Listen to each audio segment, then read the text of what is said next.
प्रिय भक्तों, नमस्कार। बोलिए बृहस्पति महाराज की जय। भक्तों, हम इस चैनल के माध्यम से आपको सुनाने जा रहे हैं श्री बृहस्पतिवार की व्रत कथा, जिसके सुनने मात्र से आप सभी भक्तों के सभी कष्ट दूर हो जाएंगे और आपकी सभी मनोकामनाएं पूर्ण होंगी। तो बोलिए बृहस्पति महाराज की जय। आरंभ करते हैं श्री बृहस्पतिवार व्रत कथा। एक समय की बात है कि भारतवर्ष में एक राजा राज्य करता था। वह बड़ा प्रतापी और दानी था। प्रतिदिन मंदिर में दर्शन करने जाता और गरीबों और ब्राह्मणों की सहायता करता था। यह सब बातें उसकी रानी को बहुत अच्छी नहीं लगती थी। वह न तो व्रत करती और न ही गरीबों को दान देती थी। राजा को भी ऐसा करने से मना करती थी। एक दिन राजा शिकार खेलने वन में गया। उसी समय बृहस्पति देव साधु के वेश में राजा के महल में भिक्षा के लिए गए और भिक्षा मांगी। रानी ने भिक्षा देने से इनकार कर दिया और कहा, हे साधु महाराज, मैं तो दान पुण्य से तंग आ गई हूं। मेरे पति सारा धन लुटाते रहते हैं। मेरी इच्छा है कि हमारा सारा धन नष्ट हो जाए, फिर न रहेगा पास और न बजेगी बांसुरी। साधु ने कहा, देवी, तुम तो बड़ी अजीब हो। धन संतान तो सभी चाहते हैं। पापी भी पुत्र और धन की इच्छा करता है। यदि तुम्हारे पास अधिक धन है तो भूखों को भोजन दो, प्यासों के लिए प्याहू बनवाओ, मुसाफिरों के लिए धर्मशालाएं खुलवाओ। जो निर्धन अपनी कुंवारी कन्याओं का विवाह नहीं कर सकते, उनका विवाह करवा दो। ऐसे और कई काम हैं जिनके करने से तुम्हारा यश लोक परलोक में फैलेगा। परंतु रानी पर उपदेश का कोई प्रभाव नहीं पड़ा। वह बोली, महाराज, आप मुझे कुछ न समझाइए। मैं ऐसा धन नहीं चाहती जो हर समय बांटती फिरूं। साधु ने उत्तर दिया, यदि तुम्हारी ऐसी इच्छा है तो ऐसी ही होगी। तुम ऐसा करना कि बृहस्पतिवार को घर गोबर से लीपना, अपने केशों को धोना, केशों को धोते समय स्नान करना। राजा से कहना कि वह हजामत बनवाए। भोजन में मांस मदिरा खाना, कपड़े धोबी के यहां धुलने को डालना। ऐसा 7 बृहस्पतिवार करने से तुम्हारा सारा धन नष्ट हो जाएगा। और इतना कहकर वे साधु महाराज वहां से चले गए। जैसा वे साधु कहकर गए थे, रानी ने वैसा ही किया। 6 बृहस्पतिवार ही बीते थे कि उसका सारा धन नष्ट हो गया और सारा परिवार दोनों समय भोजन के लिए तरसने लगा, तथा सांसारिक भोगों से दुखी रहने लगा। तब राजा ने रानी से कहा कि तुम यहां पर रहो, मैं दूसरे देश में जाता हूं, क्योंकि यहां पर मुझे सभी जानते हैं, इसलिए कोई कार्य भी नहीं कर सकता। देश चोरी परदेश भीख बराबर है। ऐसा कहकर राजा परदेश चला गया।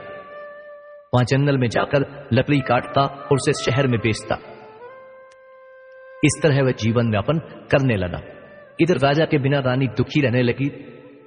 किसी दिन भोजन मिलता और किसी दिन जल पीकर ही रह जाती। एक समय रानी और उसकी दासी को 7 दिन का भोजन नहीं मिला।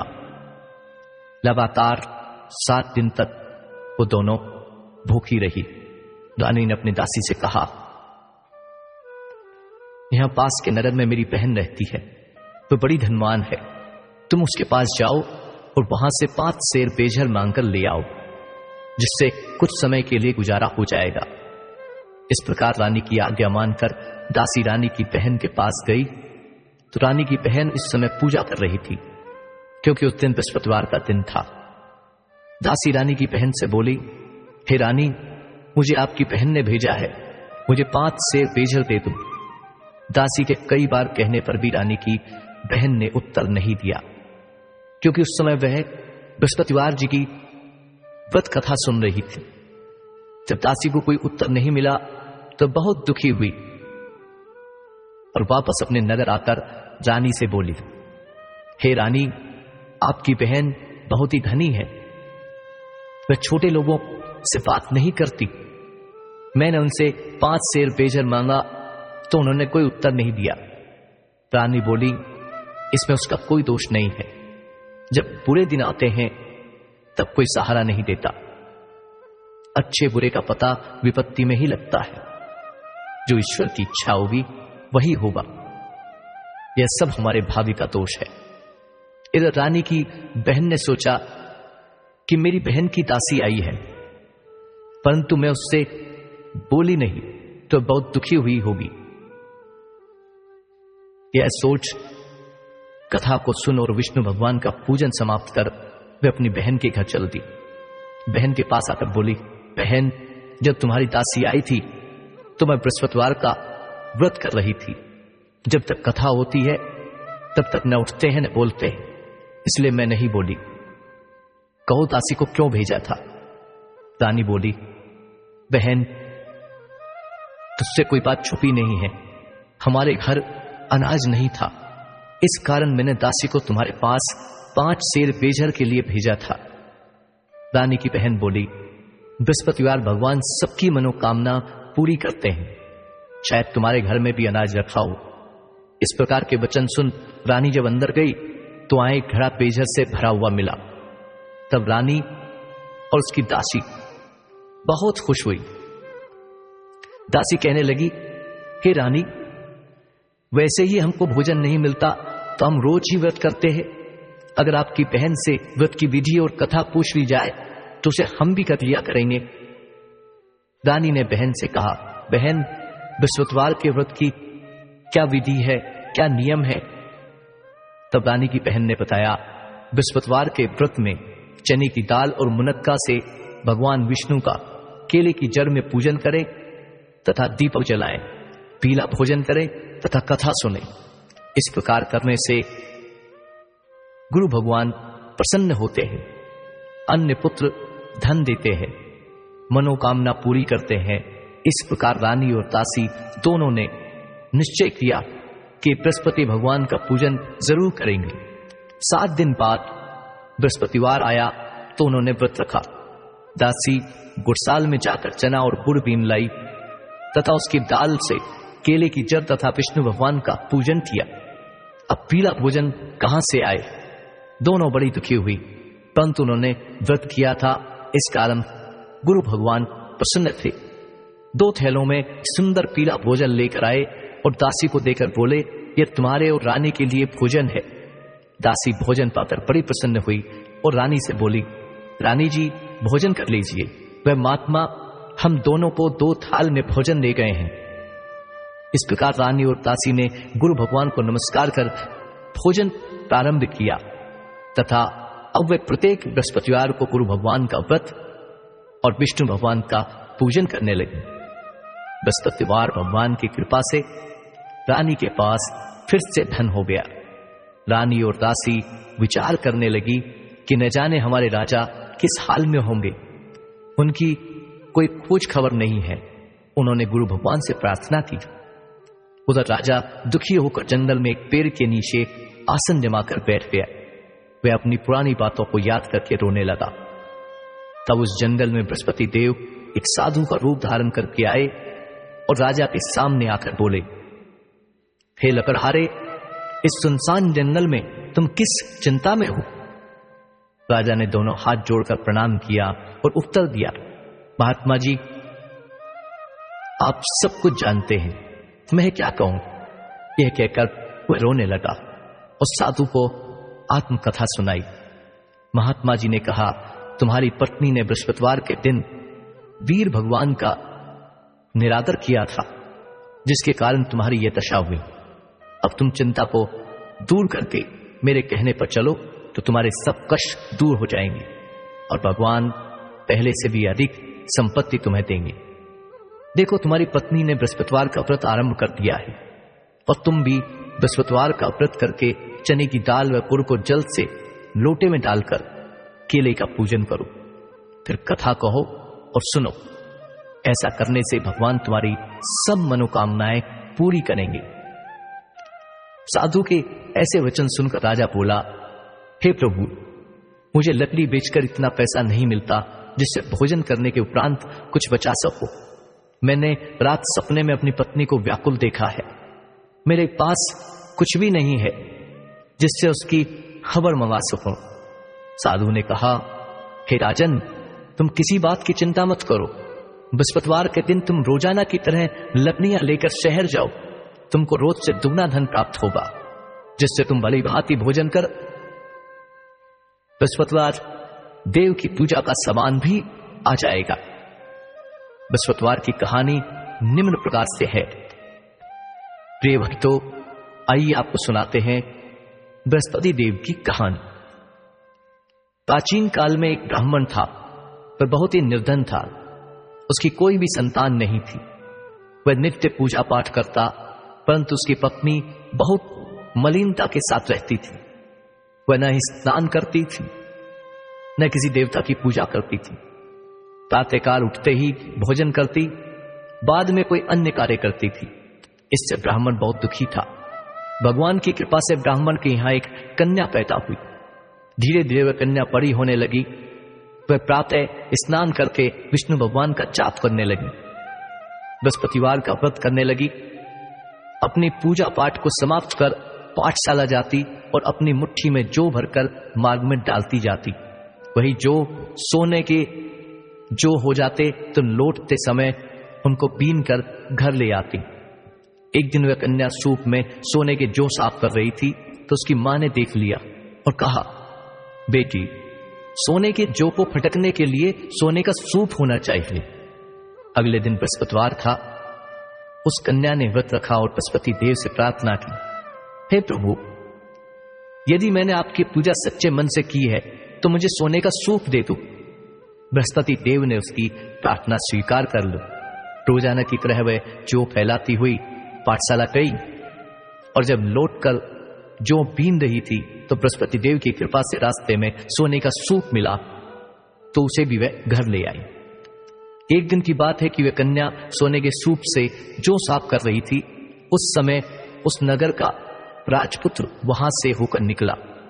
उस कन्या के रूप को देखकर वह मोहित हो गया। अपने घर आकर भोजन तथा जल त्याग कर उदास होकर लेट गया।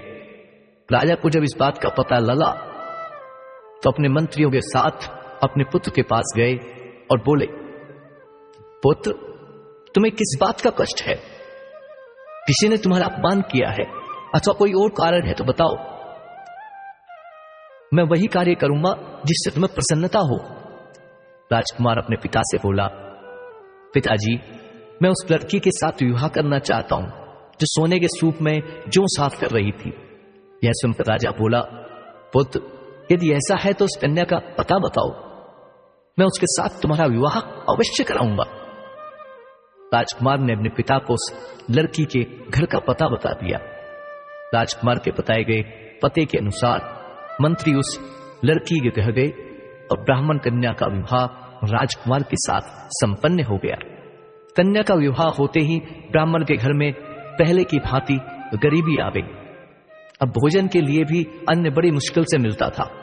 एक दिन ब्राह्मण अपनी पुत्री के पास गया। बेटी ने पिता से सारा हाल पूछा। तब ब्राह्मण ने सारा हाल कह सुनाया। कन्या ने बहुत सा धन देकर पिता को विदा किया। इस तरह ब्राह्मण का कुछ समय सुखपूर्वक बीता। कुछ दिन बाद फिर वही हाल हो गया। ब्राह्मण फिर अपनी बेटी के यहां गया और सारा हाल बताया तो बेटी बोली, पिताजी, आप माताजी को यहां लेकर आइए, मैं उन्हें वह विधि बता दूंगी जिससे आपकी गरीबी दूर हो जाएगी। जब वह ब्राह्मण अपनी पत्नी को लेकर बेटी के घर पहुंचा तो उसने अपनी मां को समझाया और कहा, मां, तुम प्रातःकाल उठकर स्नान आदि करके विष्णु भगवान का पूजन करो और जो ये सब दरिद्रता है वो सब दूर हो जाएगी। परंतु उसकी मां ने उसकी एक बात ना मानी। तो प्रातःकाल उठकर भोजन कर लेती थी। एक दिन उसके बेटी को बहुत क्रोध आया और उसने अपनी मां को एक रात कोठरी में बंद कर दिया। प्रातःकाल उसने मां को कोठरी से निकालकर स्नान आदि करा के पूजा पाठ करवाया तो उसकी मां की बुद्धि ठीक हो गई। फिर वह प्रत्येक बृहस्पतिवार को व्रत रखने लगी। इस व्रत के प्रभाव से उसकी मां भी बहुत ही धनवान तथा पुत्रवती हो गई और बृहस्पति देव की कृपा से ब्राह्मण तथा उसकी पत्नी इस लोक में सुख भोग कर स्वर्ग को प्राप्त हुए। बोले बृहस्पति देव भगवान की जय। इस तरह कहानी कहकर साधु वहां से अंतर्ध्यान हो गए। जब बृहस्पतिवार का दिन आया तो राजा जंगल से लकड़ी काटकर शहर में बेचने गया। उसे उस दिन और दिनों की अपेक्षा अधिक धन मिला।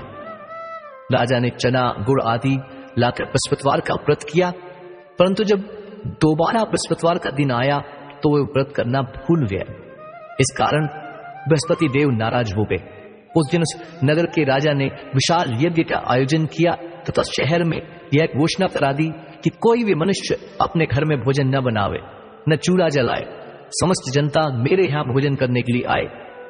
इस आज्ञा को जो न मानेगा उसे फांसी की सजा दी जाएगी। इस तरह की घोषणा संपूर्ण नगर में करवा दी गई। राजा की आज्ञा सुनकर उनके अनुसार शहर के सभी लोग भोजन करने के लिए आए, लेकिन लकड़हारा बना राजा कुछ देर बाद पहुंचा।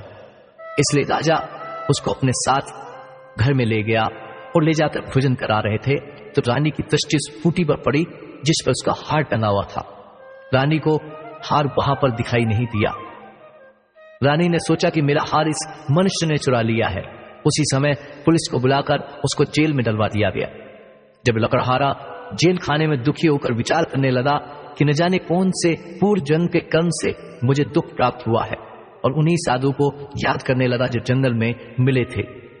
उसी समय तत्काल बृहस्पति देव साधु के रूप में प्रकट हुए और उसकी दशा को देखकर कहने लगे, हे मूर्ख, तूने बृहस्पति देव की कथा नहीं करी, इस कारण तुझे यह दुख प्राप्त हुआ है।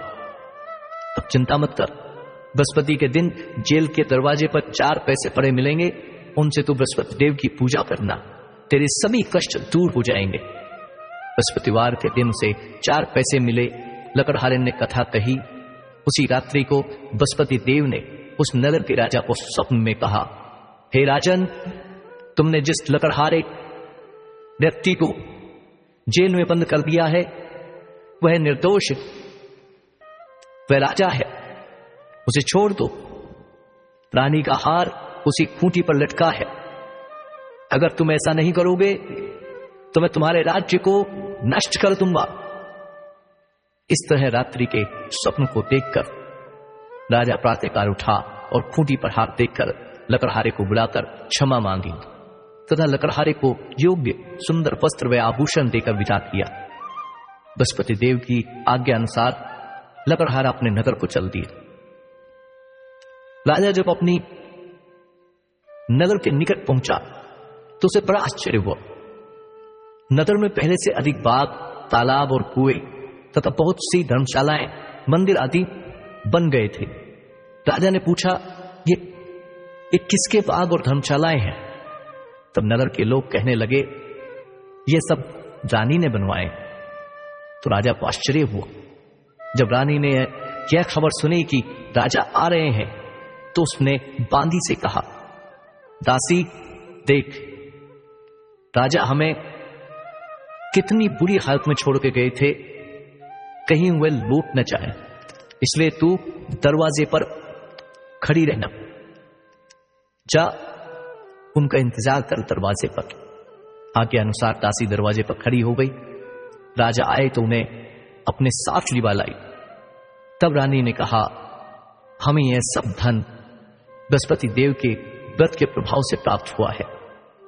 राजा ने निश्चय किया कि 7 दिन बाद तो सभी बृहस्पति देव का पूजन करते हैं, परंतु मैं प्रतिदिन 3 बार कहानी कहा करूंगा और व्रत किया करूंगा। अब हर समय राजा के दुपट्टे में चने की दाल बंधी रहती तथा दिन में 3 बार कहानी कहता। एक दिन राजा ने विचार किया कि चलो अपनी बहन के यहां आए। इस तरह का विचार कर राजा घोड़े पर सवार हो अपनी बहन के यहां चले गए। मार्ग में उसने देखा कि कुछ आदमी मुर्दे को लिए जा रहे हैं। उन्हें रोककर राजा कहने लगा, भाइयों, मेरी बृहस्पति देव की कहानी सुन लो। वे बोले, लो, हमारा तो आदमी मर गया है और इसको अपनी कथा की पड़ी है। परंतु कुछ आदमी बोले, अच्छा कहो, हम तुम्हारी कथा भी सुनेंगे। राजा ने दुपट्टे से चने की दाल निकाली और जैसी कथा आधी हुई तो मुर्दा हिलने लग गया, और जब कथा समाप्त हो गई तो राम राम करके मुर्दा उठकर खड़ा हो गया। आगे मार्गों से एक किसान खेत में हल चलाता मिला। राजा ने उसे देखा और उससे बोला, अरे भैया, तुम मेरी बृहस्पति देव की कथा सुन लो। किसान बोला, जब तक तुम्हारी कथा सुनूंगा तब तक 4 हरैया और जोत लूंगा, जाओ अपनी कथा किसी और को सुनाओ। इस तरह राजा आगे चलने लगा। राजा के हटते ही बैल पछाड़ खाकर गिर गया तथा किसान के पेट में बड़ी जोर से दर्द होने लगा। उस समय उसकी मां रोटी लेकर आई थी। उसने जब ये देखा तो उसने अपने पुत्र से सवाल पूछा और बेटे ने सारा हाल कह दिया। तो बुढ़िया दौड़ी दौड़ी उस राजा के पास गई और उससे बोली, मैं तुम्हारी कथा सुनूंगी, तुम अपनी कथा मेरे खेत पर चलकर ही कहना। राजा ने बुढ़िया के खेत पर जाकर कथा कही। उसके सुनते ही वह बैल उठ खड़े हुए तथा किसान के पेट का दर्द बंद हो गया। राजा अपनी बहन के घर पहुंचा। बहन ने भाई की खूब खातिर की। दूसरे दिन प्रातःकाल राजा जागा तो देखने लगा कि सब लोग भोजन कर रहे हैं। राजा ने अपनी बहन से पूछा, ऐसा कोई मनुष्य है जिसने भोजन नहीं किया हो और जो मेरी बृहस्पति देवी की कथा सुन ले? बहन बोली, भैया, यह नगर ऐसा ही है, पहले यहां लोग भोजन करते हैं, बाद में अन्य काम करते हैं। अगर कोई पड़ोस में हो तो देखाओ। वह ऐसा कहकर देखने चली गई, परंतु उसे कोई ऐसा व्यक्ति नहीं मिला जिसने भोजन न किया हो। अंत में वह एक कुम्हार के घर गई जिसका लड़का बीमार था। उसे मालूम था कि उसके यहां 3 दिन से किसी ने भोजन नहीं किया है। रानी ने अपने भाई की कथा सुनने के लिए कुम्हार से कहा, वह तैयार हो गया। राजा ने जाकर बृहस्पति देव की कथा सुनाई, जिसको सुनकर उसका लड़का ठीक हो गया। अब तो राजा की प्रशंसा होने लगी। एक दिन राजा ने बहन से कहा, बहन, हम अपने घर को जाएंगे, तुम भी तैयार हो जाओ। राजा की बहन ने अपनी सास से पूछा। सास ने कहा, हाँ चली जाओ, परंतु अपने लड़के को मत ले जाना, क्योंकि तुम्हारे भाई के कोई औलाद नहीं है। बहन ने अपने भाई से कहा, भैया, मैं तो चलूंगी, परंतु कोई बालक नहीं जाएगा। राजा बोला, जब कोई बालक ही नहीं चलेगा तब तुम क्या करोगी? बड़े दुखी मन से राजा ने अपने नगर को लौटना उचित समझा। राजा ने अपनी पत्नी से कहा, हम निर्वंशी राजा हैं, हमारा मुंह देखने का धर्म नहीं है, और उसने कुछ भोजन आदि नहीं किया। रानी बोली, बृहस्पति देव ने हमें सब कुछ दिया है, हमें औलाद अवश्य देंगे। उसी रात को बृहस्पति देव ने राजा से स्वप्न में कहा, राजा उठ, सभी सोच त्याग दे, तेरी रानी गर्भ से है। राजा को यह बात सुनकर बड़ी खुशी हुई। 9वें महीने में उसके गर्भ से एक सुंदर पुत्र पैदा हुआ तथा राजा बोला, रानी, स्त्री बिना भोजन के रह सकती है, बिना औलाद के नहीं रह सकती। जब मेरी बहन आए तो तुम उससे कुछ मत कहना। रानी ने सुनकर हाँ कह दिया। जब राजा की बहन ने यह शुभ समाचार सुना तो बहुत खुश हुई तथा बधाई लेकर अपने भाई के यहां आई। तभी रानी ने कहा, घोड़ा चढ़कर तो नहीं आई, गधा चढ़ी आई। राजा की बहन बोली, भाभी, मैं इस प्रकार न कहती तो तुम्हें औलाद कैसे मिलती? बृहस्पति देव ऐसे ही है, जैसी उनके मन में कामनाएं हैं सभी को पूर्ण करते हैं। जो सद्भावना पूर्वक बृहस्पति भगवान का व्रत करता है एवं कथा पढ़ता है, सुनता है, बृहस्पति देव उसकी सभी मनोकामना पूर्ण करते हैं। भगवान बृहस्पति देव उसकी सदैव रक्षा करते हैं। संसार में सद्भावना से भगवान जी का पूजन व्रत करके सच्चे हृदय से उनका मनन करते हुए जयकारा बोलना चाहिए। बोलिए बृहस्पति भगवान की जय, बोलिए विष्णु भगवान की जय। प्रिय भक्तों, इस प्रकार यहां बृहस्पति देव की व्रत कथा समाप्त होती है। नमस्कार।